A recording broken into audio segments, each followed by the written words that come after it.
What's going on, y'all? My name is Zenna. Welcome back to the channel. Battlefield 2042 is absolutely boring to play right now, so I'm doing everything in my power to bring y'all content to push us through until Season 6 drops. Most of my content on the channel is focused on infantry play, but today's video will be on the updated attack chopper along with how I use it to dominate in Battlefield 2042. So with the recent attack chopper changes, I thought it would be a great time to go back and try them out again.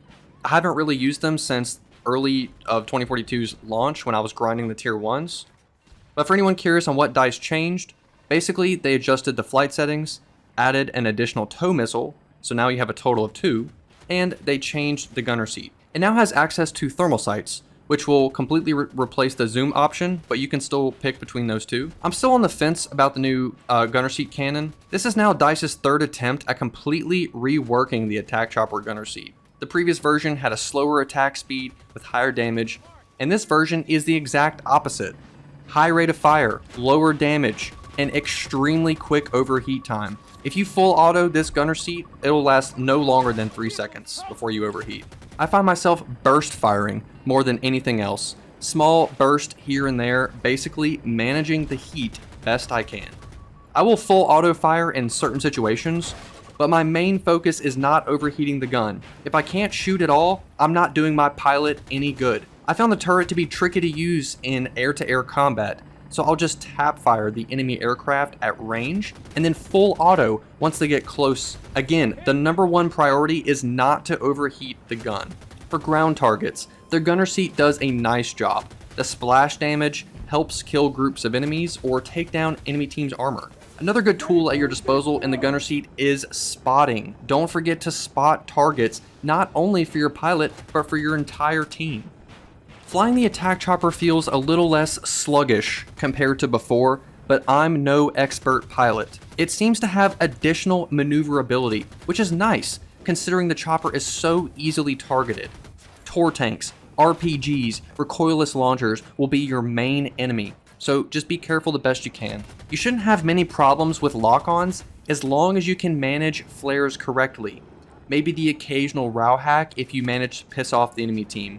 Depending on what map you're flying on, find a handful of areas where you can fly to reset health, flares, or just get some heat off of you. Maybe behind the icebergs on Breakaway, the cubes on Spearhead, or the large skyscrapers on Kaleidoscope. We don't have much terrain to work with on these barren maps in 2042, so just do the best you can. I learned how to fly on the attack chopper, so I've typically liked them a little bit more than the Little Bird and the stealth choppers. Although I have to admit, the stealth chopper gunner seat is amazing, and I really enjoy using it. So y'all let me know if you want to see a video of me tearing up a lobby in the stealth chopper. With these changes, it's nice to see the attack chopper back in action, but don't get me wrong, it still has its issues. The Hokum and Apache are still very vulnerable to projectiles due to its larger hitbox. So don't be surprised if you're just flying along and a Tor one-shots you across the map or a random Boris snipes you with an M5 launcher. As for lock-ons, like the Stinger, just manage your flares correctly. Be patient, find sections of the map you can hover behind to regain your flares, large structures, hills, buildings, anything that you can use at your disposal. Now, as far as my attack chopper loadout, I normally go with the anti-vehicle rockets and a tow missile, or the anti-air missiles. The vehicle rockets are great for taking down those pesky wildcats or tanks that like to post up in the spawn. Not to mention the rockets aren't half bad against infantry either. Now, with the input in 2042, the tow missile is a bit tricky to use, but with a little practice, it's now way more viable having 2 missiles instead of 1 before the patch. If you aren't comfortable with the tow, that's totally fine. I would recommend the AA missiles to deal with enemy aircraft in your area.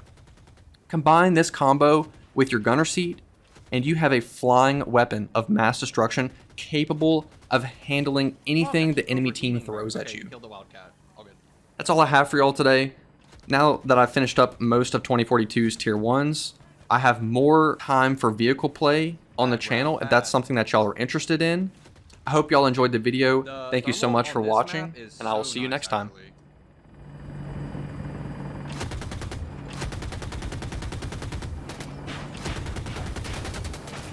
Enemy vehicle destroyed.